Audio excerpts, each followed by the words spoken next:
ended, the base cracked.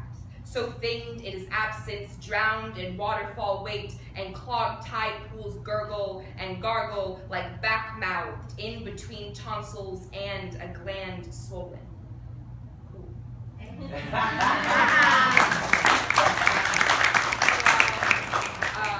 My name is Stella Ray-Binion. Thank you so much for having me here. Thank you so much for being in the space. I'm so honored to be around these other performers and artists who been with this evening, so that feels really special. So I'm going to read some poems for you all, and a few of them are going to be, I just finished a little project, this little book that I just finished reading. And so a couple pieces I'm going to read out of there. I have a couple copies if you are interested, so hit me up. Cool. So, yeah, so I'll read a couple in here and then move on to some others. Cool.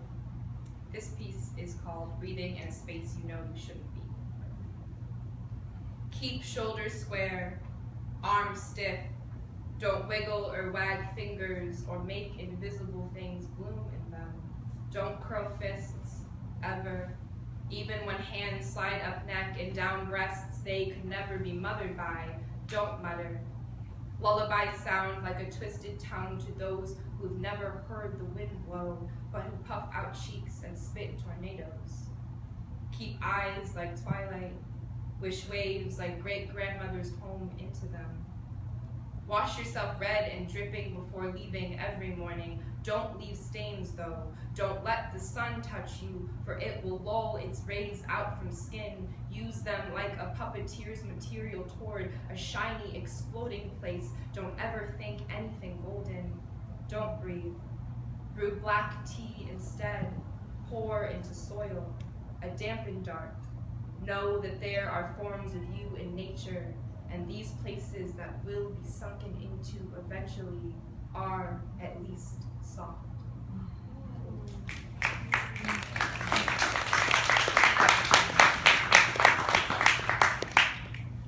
Woman. To think of brown skin like a fur in December, to know all its radiation on the muscle can also reach bone, to know calluses are in themselves protection. All the walls do something, they're just too thick. Think of storybook about cardboard box and the 5 children trapped inside of it, them now folded in color-printed page on a childhood shelf. Mama used to dream of that bookcase unhinging from the wall onto my still-growing skull in the middle of the night. I rearranged my room so her eyes could close. I wonder how she felt when I no longer let her in through my door when I stood naked. I think she thought that mother had the right to see everything that protected me. Once womanhood began to scab and dry skin over my body, I knew her sacrum had sunken into a shelf already too heavy. Her no longer the only thing that keeps me warm once it's midnight.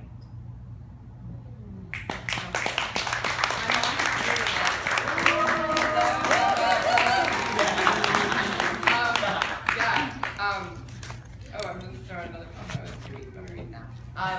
So I love my mom a lot, and I feel very special to have a lot of really incredible women in my life who have like helped me be me. And so I'm going to read a piece that is one of my favorites. It's about my sister. My sister's 18 years older than I am, and she's my favorite person in this entire life. It's called When Sister Comes to Visit. She never cracks shell on mixing bowl rim. Instead, picks coconut oil from thin metal loops. When with her, don't have to jump through them. Only have to pick up pace beside her in grocery store aisles. Earth Balance, cinnamon, unsweetened chocolate chips. Observer watches from kitchen counter as brown hands coated in white flour trace patterns in hip-hop cemented, self-taught familial rhythms. But the way she looks sugar from fingertip, as if she had ever tasted this sweet before, as if one home, as if got her hair permed every month, as if Christmas tree, not Katrina brought branch, as if didn't mother herself. Kitchen floor sags under weight of all she carries. The walls can barely hold all of her, as she whisks a chord into mixing bowls.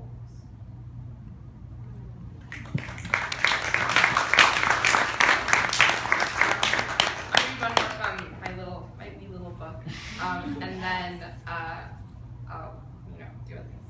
Cool. This one is called How My Anxiety Was Invented. The door was unlocked. The mother said it always would be. The radio played loud every night until the song ended. The melody was forgotten.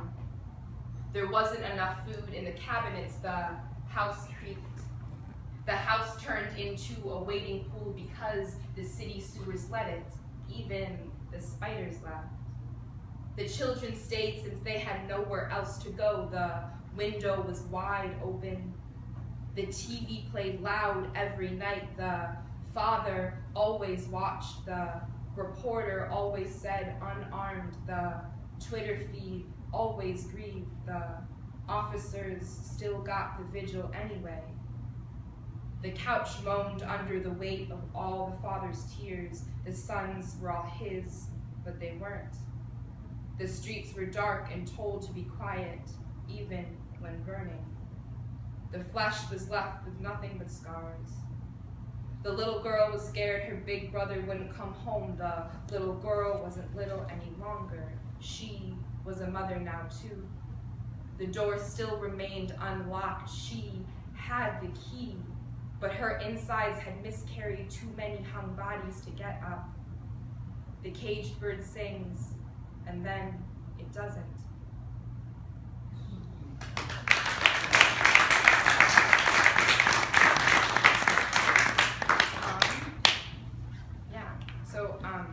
I liked our theme, dystopia, utopia, and so I wrote a little something last week about, inspired by that, so I'm going to read that. Yeah, and then I'm just going to, I have like this piece, and then one more. It doesn't have a title. So much of everything is a rat scuttling, is a garden plot overturned, is a nail nicked, is away from any place, is leaving and not being home, is a crease in a book spine, is an unwanted pretty, is slowing so slow that you think there will never be a stop.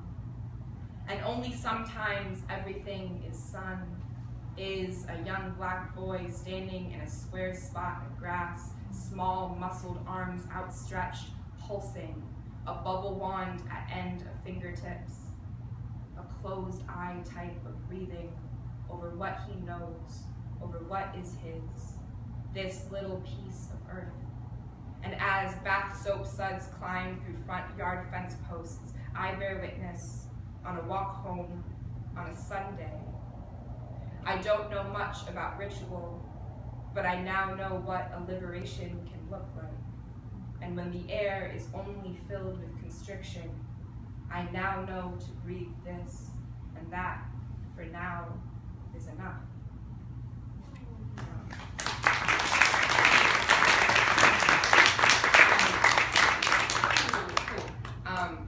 So yeah, like I'm really young, and sometimes it really doesn't feel like that. And I feel like I surround myself with so many beautiful and full and self-actualized people, and I find myself like watching their journeys and through like self-discovery and healing, and I find myself thinking a lot and kind of being a mirror in that way and thinking about their thinking about me opposed to just like being, and so, but I think that like being while young and being while black and being while girl it's difficult a lot of the time, and I think about that a lot as well. And so I decided to write a poem to kind of create my own world where that being is a little bit easier. And so it's called An Alternate Heaven for Black Girls, and this is the last piece I'm going to do. And it's after Dinesh Smith's An Alternate Heaven for Black Boys. Y'all, I love the poem. So I was like, let's just write a poem after that. So, An Alternate Heaven for Black Girls. Imagine a field of grass, blades soft enough for our in-between toes, their dewdrops the only thing cooling.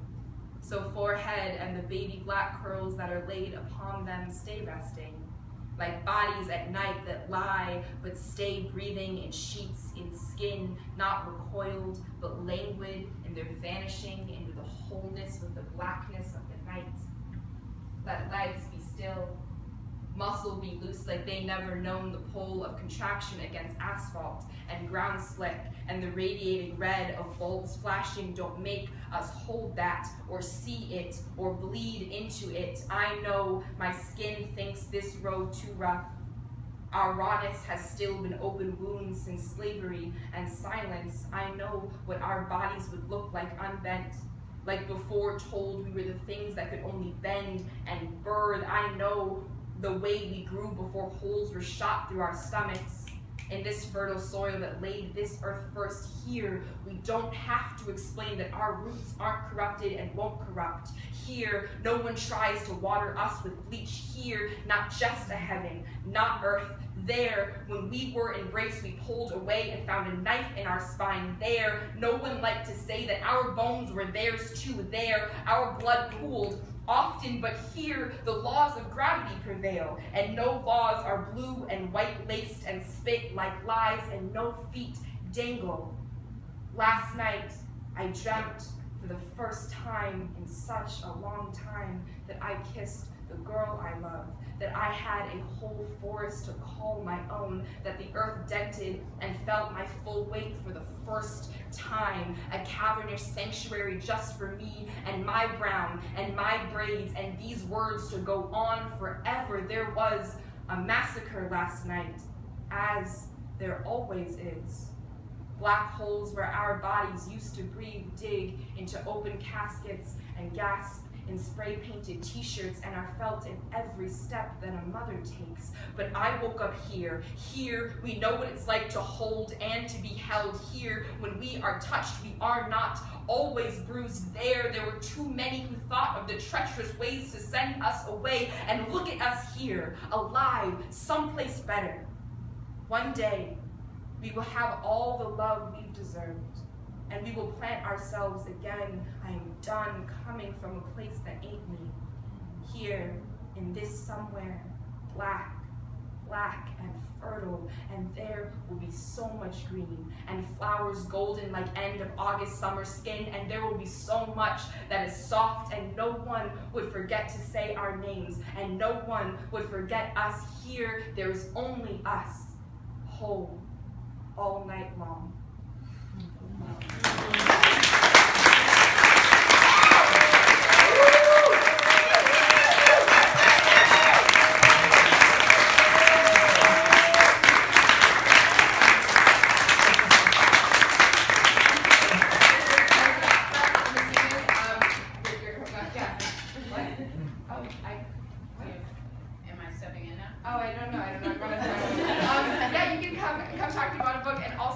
I also can't find my glasses. So